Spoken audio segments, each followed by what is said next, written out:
TDP అధినేత Chandrababu Naidu AP రాష్ట్ర ముఖ్యమంత్రిగా ప్రమాణ స్వీకారానికి కేసరపల్లి రెడీ అవుతుంది. 12వ తేదీ ఉదయం 11:27 సీఎంగా చంద్రబాబు ప్రమాణ స్వీకారం చేయబోతున్నారు.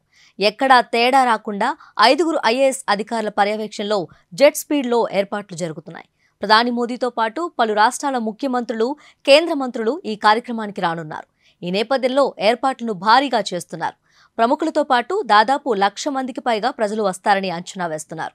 కృష్ణా జిల్లాలోని కేసరపల్లిలో చంద్రబాబు ప్రమాణ స్వీకార కార్యక్రమం జరగనుంది. కేసరపల్లి ఐటీ పార్క్ సమీపంలోని దాదాపు 12 ఎకరాల స్థలంలో ప్రమాణ స్వీకార కార్యక్రమాన్ని నిర్వహిస్తున్నారు.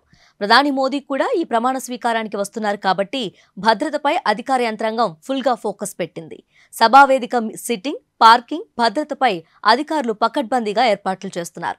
వీఐపీల కోసం గన్నవరం ఎయిర్పోర్ట్లో ప్రత్యేక హెలికాప్టర్లను రెడీ చేస్తున్నారు. అతిథులకు వసతుల కల్పనలో ఎలాంటి లోటు లేకుండా అరేంజ్మెంట్ చేస్తున్నారు. ట్రాఫిక్, పార్కింగ్ సమస్యలు లేకుండా మ్యాపింగ్ చేస్తున్నారు.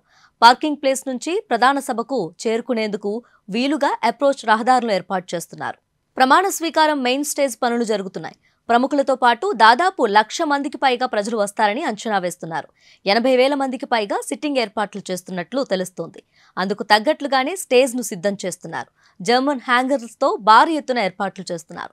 80 అడుగుల వెడల్పు, 60 అడుగుల పొడవు, 8 అడుగుల ఎత్తుతో స్టేజీని సిద్ధం చేస్తున్నారు.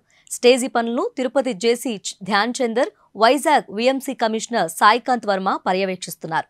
800 అడుగుల పొడవు, 420 వెడల్పు గల జర్మన్ హ్యాంగర్స్తో భారీ టెంట్ను వేస్తున్నారు. మరోవైపు సీఎంగా బాధ్యతలు తీసుకోకముందే చంద్రబాబు యాక్షన్ స్టార్ట్ చేశారు. ఈసారి పాలనలో చంద్రబాబు తన మార్కును చూపించాలని అనుకుంటున్నారు. అందుకు తగ్గట్లుగా కీలక అధికారుల విషయంలో ప్రక్షాళన చేపట్టారు. ఇప్పటికే వివాదాస్పద అధికారులను పక్కన పెట్టేశారు.